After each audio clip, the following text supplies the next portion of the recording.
बयनिसिमबो नैबे मिडियानिसिम आङो गिबिग्रो खुलुमनाय आरो सिबिनायखौ बावहरबाय।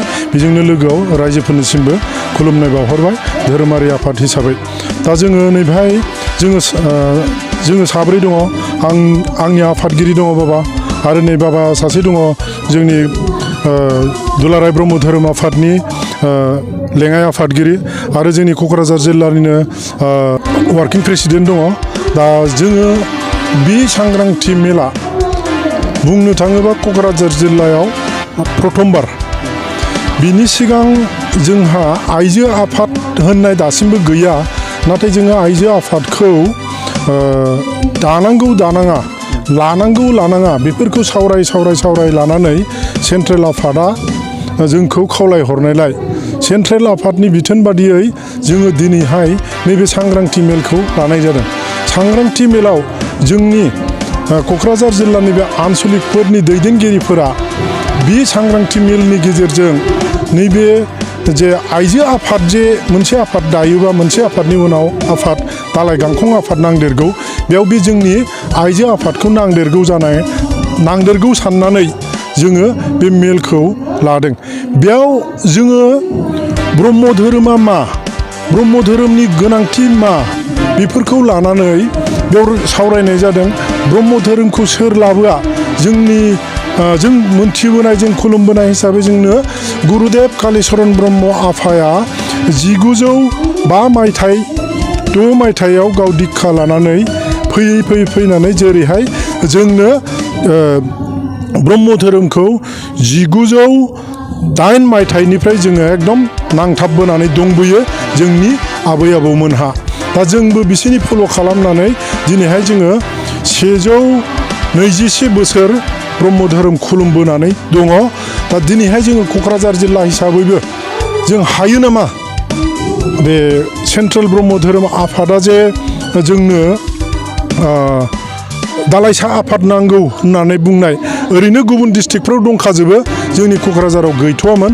दा जोङो नैबे सांग्रांथि मेलनि गेजेरजों आइजो आफादखौ दाफुंनो हायो नामा, बेबायदि मोनसे साननाय लानानै जोङो जोंनि गागि, जे माने जोंनि अधिष्ठाता बाबामोन दङ, गागि पुरहितफोर दङ, बिसोरनाव रायलायलायनायनि गेजेरजों बे सांग्रांथि मेलखौ लाबोनाय जादों।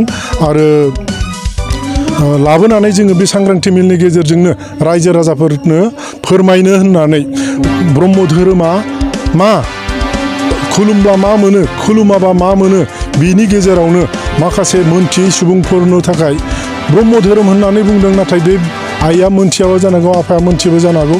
ब्रह्म धोरोम खुलुमोब्ला बा सैथो धोरोमखौ खुलुमोबा जों मा मोनो मोना, बेफोरखौ लानानैनो जोङो दिनैनि नैबे सांग्रांथि मेलखौ लानाय जादों।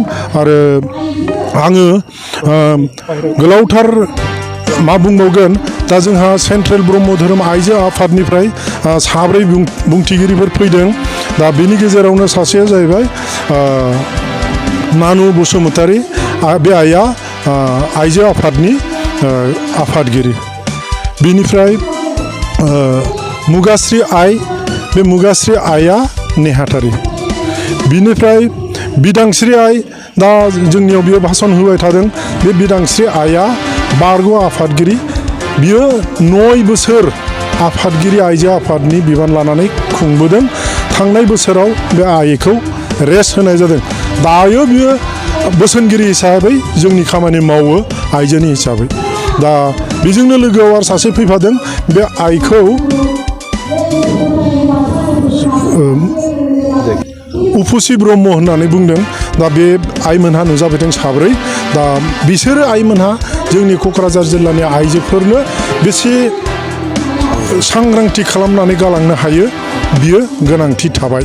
दा जाय हक, जों आसा खालामदों जोंनि आइजो आफादाबो गोख्रोङैनो खुंनो हागोन बा बानायनानै जों आफादखौ दाफुंनानै लानो हागोन। एसेखिनिखौनो बुंबाय। गोजोन्थों। नायगिरि आरो नैबे मिडिया, दैलि खौरां, बड'लेण्ड बुब्लि, बड'लेण्ड आरो इउनाइटेड नेसन निउस, दा गासै बे निउसफोरनि दैदेनगिरि बा निउस लाफैनायनि थाखाय रोजा रोजा साबायखर बावबाय आरो जोंनि बे दिनैनि नैबे सांग्रांथि मेल क'क्राझार जिल्लायाव सेथि खेबनि थाखाय आइजो मेल हिसाबै जानायाव मोजाङै मोजां जाफुंगोन बा जाफुंबाय बादिखौनो साननानै लानो हायो गेजेर नांबाय दा ओंखायनो आङो बिनिफ्राय गोजोननाय आरो बावहरबावबाय एसेखिनिसै गोजोन्थों।